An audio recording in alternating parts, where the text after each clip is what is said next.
You could be in the middle of your spiritual awakening and not even know it.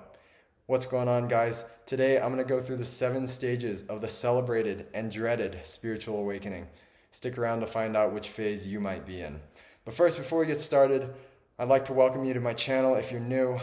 If you're enjoying this content, please be sure to hit like and subscribe down below. Really helps me out, helps me to reach more people. And drop a comment there as well. Let me know what kind of content you like to see.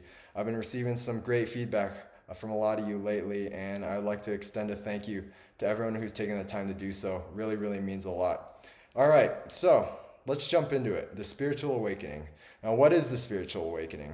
And the way I define it is the experiential realization that you are more than a body, more than a brain, more than your thoughts. You are this timeless spiritual being with no beginning and no end. And the key word here, I think, is experiential, because this isn't something that could be worked out through intellect and reason alone. It's a truth that must be experienced. It's kind of the difference between going on YouTube and looking up videos on how to ride a bike versus actually jumping on the bike, falling down, getting scuffed up in the process, and coming out the other end of it with the experiential knowledge of how to ride your bike. And so I think this is a lot of times where we get hung up, especially in the area of religion. And don't get me wrong, religion is a beautiful path. It's been a huge part of my journey. And it promotes an intellectual framework, this intellectual understanding of who we are as spiritual beings. And so it can serve as this great gateway. But ultimately, it cannot impart the experience of this truth. It's really up to every individual to commit to their own evolution and growth and soul development, if you will. And this requires real work. I believe that true spirituality, true inner healing, involves letting go of all these fear-based stories and traumas and wounds that we carry around and that really prevent us from experiencing the truth of who we are. Now, if you are drawn to my channel, you're likely a very spiritually oriented person. Maybe you've already been through this big awakening experience and you kind of look back at this time of your life with a lot of fondness. Or maybe you're in the depths of it right now. You're kind of disoriented and lost, and all you feel is darkness and pain. And if that's where you are, I want to say, don't give up, don't stop now, because I think very spiritually aligned people, in my experience, we're very hard on ourselves. We kind of are very perceptive to everything that's wrong with our life and all the areas where we fall short, but we don't always recognize where we're making true progress and where we truly shine. And so it's going to be a bit of a double-edged sword, but at the end of the day, it's a good thing, because this means that we're aware that we still have a ways to go.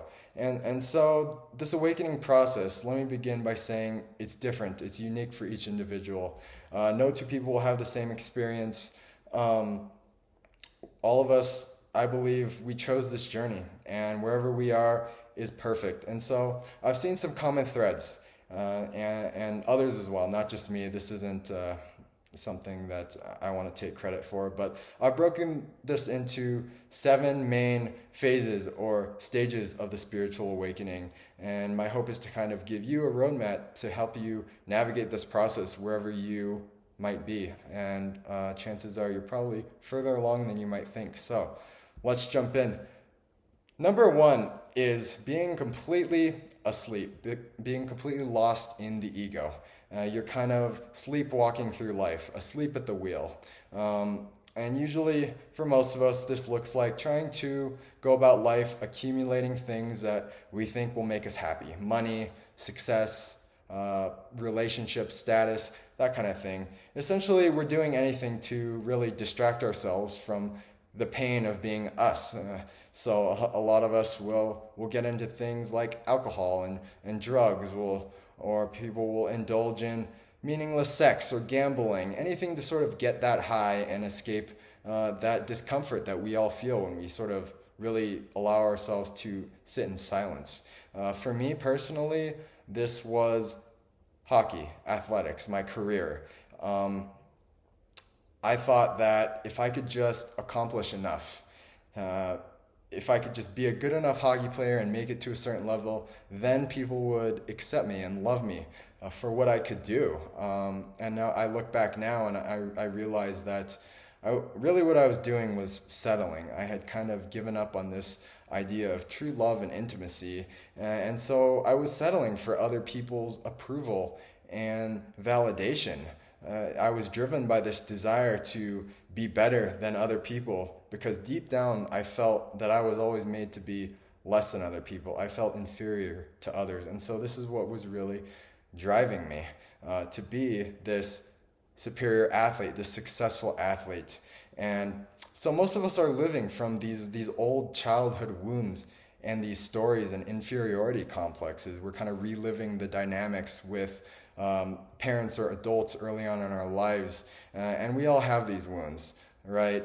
We're all trying to sort of chase something in the future that will allow us to escape the deep pain that we usually feel on a daily basis. But what we come to realize is that day where the sun is shining and the birds are singing, it never really arrives if we're living life in this way. Our life is essentially this big distraction from our own pain, but what we end up doing is running in circles, chasing our own tail. And some of us will do this our whole life until we hit sort of phase two, and a lot of us are forced into phase two, and this is the breakdown, where everything comes crashing down, everything appears to fall apart. For me, this came my sophomore year as a college hockey player, and my whole life I had convinced myself that I had these aspirations to be a professional player. I had been reasonably successful my whole career until sophomore year, when all of a sudden I wasn't in the lineup, I wasn't playing. And of course, that brought up all these old wounds and these old childhood patterns of feeling not good enough, not loved, not wanted, less than others, like there was something wrong or broken with me. And this is when the healing really began for me. But there are days when life feels you feel completely out of control. It feels meaningless. I know there were days where I didn't want to get up. I didn't want to do anything. I didn't want to go about my daily life. Even my post-hockey plans of being, a scientist or an engineer or a physicist, the things I was going to school for, all of a sudden those things started to feel meaningless as well. And so I was left kind of feeling like I had no direction in life. It's kind of like jumping off a ship in the middle of the night, and it's so dark that you can't even tell which way is up and which way is down, and you're trying to stay afloat. This is usually the most confusing and disorienting stage for most people. And generally, this will lead to phase three. And phase three is the cry for help.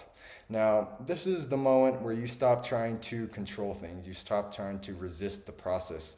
And you become open to the possibility that maybe there is a better life out there for me, that I don't really know what it is, but I'm going to have the humility to ask for some sort of higher guidance and to acknowledge that I really can't do this alone.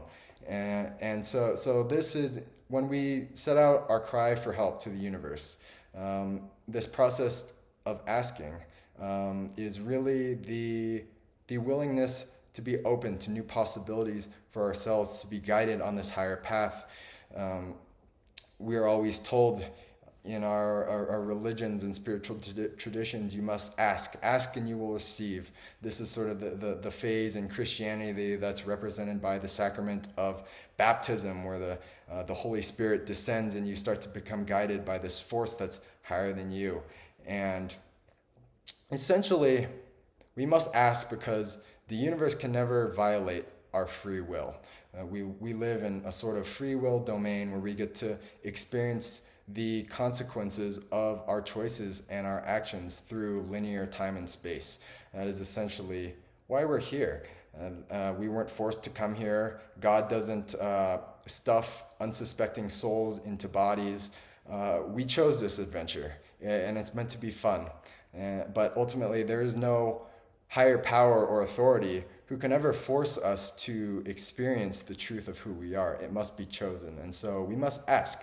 So that's number three, is sending out to the universe this prayer, this cry for help.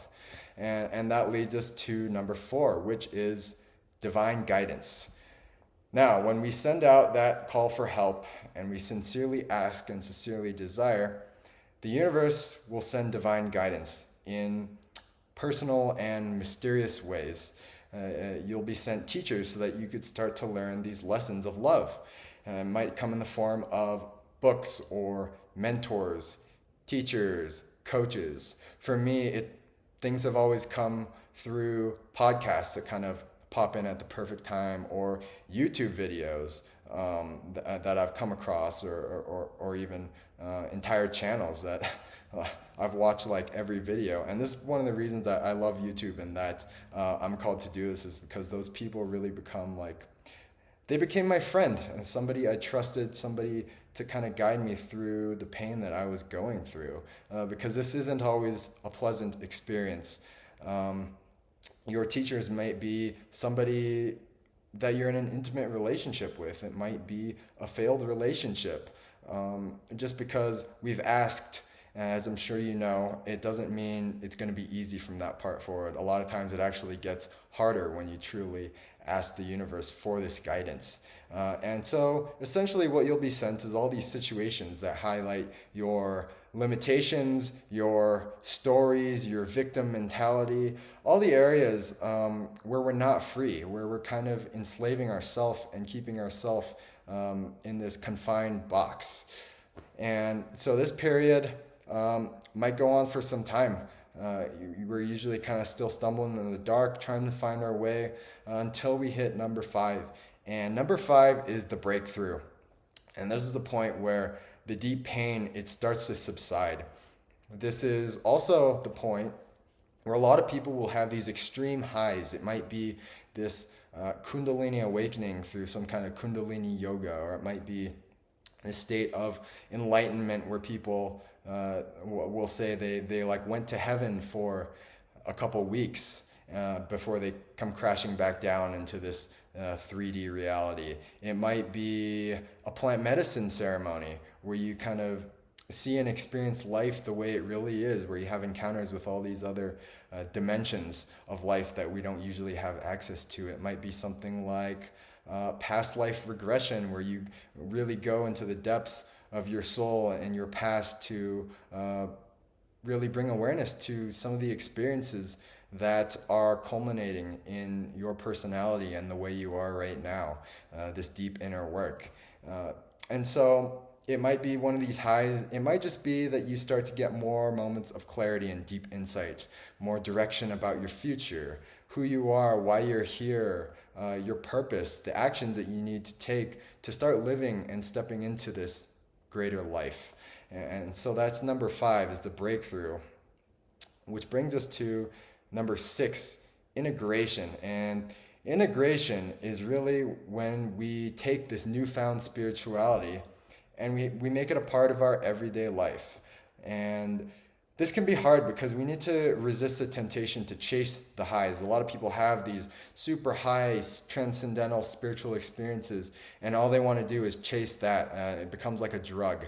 And really what we're here to do is to be a human being and to have a physical experience, not chase this kind of airy-fairy, bypassy spirituality. We really need to ground the spiritual experiences and the lessons we've learned into our human existence.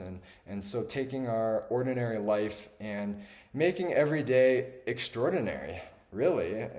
And these moments of peace and love and joy, you'll find that in this integration period, they become more frequent. Instead of being very spaced out, they'll start to come with less space between them. You'll experience them more often throughout the day. Just these little moments of your heart opening, of true peace and silence. And this integration period, it's not fast. It's really a lifelong process, because the more we integrate, the more we can step into number 7. And number 7 is service. Service to others, taking everything we've learned and offering it in service to the whole. Now, I want to be clear that this isn't about changing other people or saving others, which I think is a trap that we all fall into. I know myself, and I think this happens to a lot of us, is we go through this phase after a spiritual awakening where we just want to change others and wake others up, kind of shake them awake. I had this belief that, if everybody just saw life the way I did, if everyone was just awakened like me, then oh, what a better world this would be. And then I came to the realization that if everybody saw life the way I did, if everyone was like me, what a boring world that would be, right? And so I think this is a natural part that we feel this responsibility to bring others along. But what I've come to understand is that this isn't about taking responsibility for other people's journeys. It's really about just extending ourselves with a giving heart to offer knowledge if asked, but ultimately to honor each soul's unique journey. And what you'll find is that you'll change people and be a light to others just through your presence. If you're a student of A Course in Miracles, one of the sayings is, you're in the room to heal the room.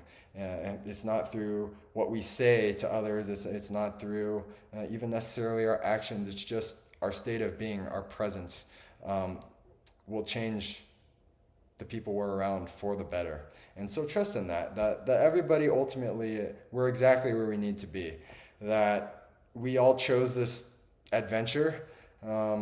It's perfect. We're all progressing, whether we know it or not. And this is really, I believe, the reason we're here is to choose between these two polarities of love and light or fear and darkness. Will we give in to the illusion that we're separate from others, that everybody is out to get get things from us and take from us? Or will we choose to turn to the realization of love, that we are all interconnected beings through this sort of symbiotic relationship with one another, that we're all weaving this beautiful tapestry of life together? And this is why it's said that we're saved through Christ consciousness, the realization that we are one with the all, to know ourselves as a unique expression of the one, a finite expression of the infinite creator. And so that, my friends, is enlightenment. And if you're not there yet, that's okay, because neither am I. And that's the beauty of this journey, is that it's never really over. There's no end, there's no goal line. It's just this continual expansion of our consciousness and our awareness into who we really are.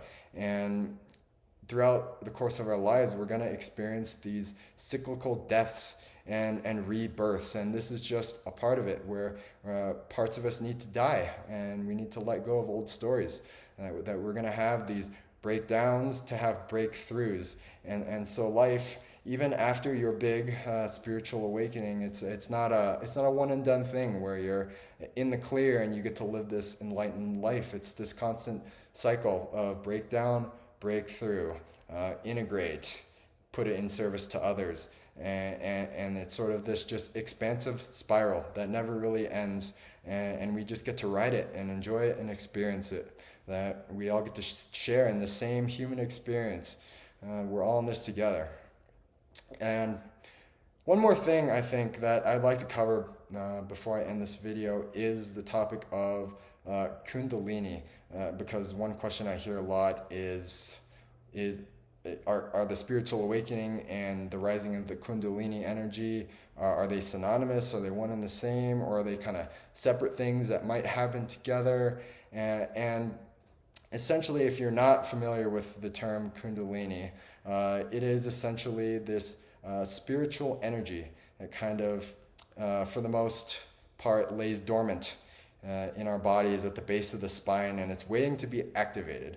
Because when we make a shift in our consciousness spiritually, there's a corresponding shift in our body, in our biology, in the nervous system, where this new energy starts to move through and up the chakras or the energy centers of the body, and it activates these latent abilities, and it changes the way that our body functions. It brings online what are called the psychic senses or extrasensory abilities, these spiritual gifts. And it's a difficult process, as you can imagine. It's very exhausting. It's very taxing on the nervous system. It's the whole system essentially must reboot and restart and adjust. And this process is different for everybody. Some people, it's very sudden. Some people aren't familiar with spirituality at all, and it just happens like that. And people will call it the lightning bolt moment, where this energy kind of discharges from the base of your spine out through the top of your head. And for others, it's slow. It's kind of like this energy. It's just bubbling to the surface, and so you almost don't even notice. It might be uncomfortable. It might not be. This is kind of how my journey's unfolded. I feel very fortunate in that I wasn't ever given more than I could handle. It was kind of this slow process and integration, and it's still happening. Maybe I'll have a bigger experience somewhere down the road. Who knows? But yeah, it's different. But in general, this Kundalini activation, it's very tiring, can be confusing. If it happens very fast, sometimes it even results in kind of a complete psychotic breakdown, where people will lose touch with reality, and you could probably understand that it can be a very unsafe. It can be a very dangerous thing if you try to rush this process or speed it up faster than it's happening organically. And this is really the reason that this knowledge has been hidden for so long, that throughout most of history, the population has been given religion in the form of very basic precepts, basic teachings, bang for your buck techniques like forgive your neighbor, love your neighbor, be compassionate, be patient, humility, putting others first, things like that, things that move the dial in our spiritual evolution. But the very high body of knowledge, the esoteric metaphysical teachings, have really been reserved for the inner initiates and the high priests, those who were ethically and intellectually prepared to receive these kinds of things, because I'm sure you can understand how dangerous it could be if you give this knowledge to somebody who's not prepared. It can really cause a lot of destruction, especially if this power is harnessed for unethical purposes. And so I really believe that we're hitting a point where it's important for this knowledge, this body of knowledge, to be returned to humanity. That there are so many people on the planet right now who are going through this big spiritual awakening and these big spiritual shifts, and they don't have a context to fit it within. Their belief systems don't really incorporate it, and so they don't understand what's going on. And a lot of times it kind of ends in this helplessness and this hopelessness where people want to just throw in the towel. And this is really why I feel it's important to get this knowledge out there and to teach this, is because people need to understand that their pain has a purpose and that there's a brighter future over the horizon if they just keep putting one foot in front of the other. And so this is really one of my favorite parts about what I do, is helping people navigate this process of spiritual awakening and helping them step into a life that they truly love, that's truly fulfilling to them. So if this is something that you're interested in working through with me one-on-one, I'll put some coaching information down in the description below. If not, you can always check out my website for some great free content as well. And let me know what your experience is. Drop a comment down below. Tell me what you're going through, what you've experienced. Is there something I missed, something that I should have included? Would love to just open a conversation with you. Always just feel free to reach out, and I try to respond to everything on social. So thank you for watching this video. I look forward to seeing you next time, and have a great day.